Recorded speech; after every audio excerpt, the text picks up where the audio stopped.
Election అప్డేట్స్ను అందరికంటే ముందుగానే తెలుసుకోవాలంటే ఈరోజే ఆర్టీవీ లైవ్ యాప్ని మీ మొబైల్లో డౌన్లోడ్ చేసుకోండి. మొన్న జరిగిన పార్లమెంట్ ఎన్నికల్లో తెలంగాణ రాష్ట్రంలో మెజార్టీ సీట్లు భారతీయ జనతా పార్టీ గెలుచుకోబోతున్నది.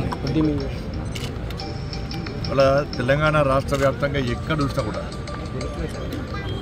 వాళ్ళ మోడీ గారి యొక్క చరిష్మా, మోడీ గారి తెలంగాణ రాష్ట్రానికి అభివృద్ధి విషయంలో సహకరించిన తీరు,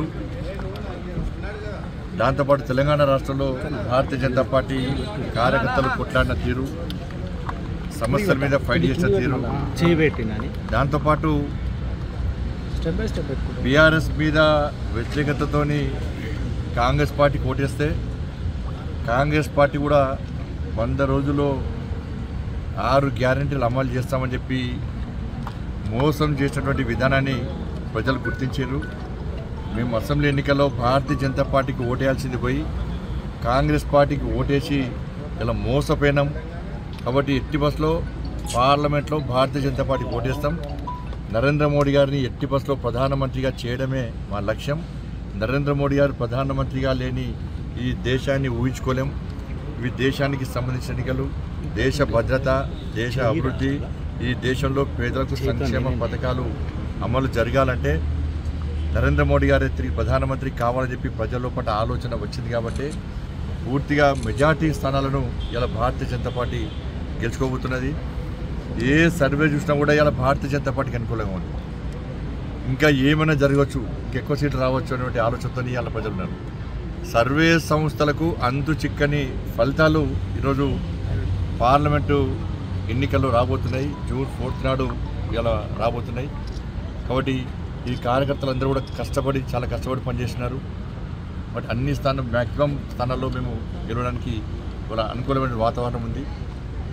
దాంతోపాటు శాసన మండలి ఎమ్మెల్సీ ఎన్నికల్లో కూడా ఇలా భారతీయ జనతా పార్టీ గెలవబోతున్నారు. ఎందుకంటే బీఆర్ఎస్ పార్టీకి ఓటేసే స్థితిలో ప్రజలు లేరు. బీఆర్ఎస్ పార్టీని ఇంకా కూగట్టులతో పెగిలించాలని ప్రజలు కసితో ఉన్నారు. అతి తక్కువ సమయంలో ప్రజా వ్యతిరేకతను రెట్టింపుగా స్థాయిలో చూరగొన్న పార్టీ కాంగ్రెస్ పార్టీ. కాబట్టి రాబోయే రోజుల్లో కాంగ్రెస్ పార్టీని ప్రశ్నించాలన్నా, కాంగ్రెస్ పార్టీని నిలదీయాలన్నా, కాంగ్రెస్ పార్టీ వ్యతిరేకంగా ఫైట్ చేయాలన్నా, గతంలో భారతీయ జనతా పార్టీ మాత్రమే బీఆర్ఎస్ పార్టీ వ్యతిరేకంగా చేసింది. ఇలా కాంగ్రెస్ పార్టీ పరిస్థితి అదే. వాటి కాంగ్రెస్ పార్టీ వ్యతిరేకంగా ఫైట్ చేయాలంటే అది భారతీయ జనతా పార్టీకే సాధ్యం. బట్ భారతీయ జనతా పార్టీనే ఈ ఎన్నికల్లో గెలిపించాలి. కేంద్రంలో నరేంద్ర మోడీ ప్రభుత్వం ఏర్పడబోతున్నది.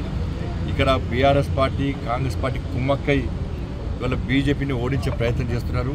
కాబట్టి ఇటువంటి పరిస్థితుల్లో ఇవాళ మేధావి వర్గం అంతా కూడా, గ్రాడ్యుయేట్స్ అంతా కూడా, ప్రతి ఒక్కరు కూడా ఈరోజు ఎమ్మెల్సీ ఎన్నికల్లో భారతీయ జనతా పార్టీకి ఓటే అని చెప్పి నిర్ణయించుకున్నారు. కాబట్టి నాయకులు అందరూ కూడా దీనికోసం ప్రచారాన్ని చేసాం. నేను కూడా ఇలా వారణాసిలో నాకు ఎన్నికల బాధ్యతలు ఇష్టపడి కూడా కేంద్ర నాయకత్వాన్ని ఒప్పించి ఇవాళ రేపు శాసన మండలి ఎన్నికల్లో ప్రచారం చేయాలని చెప్పి ఆలోచనతో రావడం జరిగింది.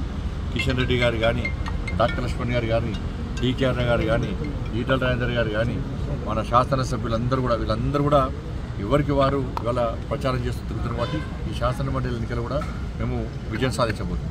మరిన్ని వీడియోస్ కోసం ఛానల్ ని సబ్స్క్రైబ్ చేయండి. లేటెస్ట్ అప్డేట్స్ కోసం వాట్సాప్ ఛానల్ ని ఫాలో చేయండి. అండ్ లింక్ డిస్క్రిప్షన్ లో ఉంది.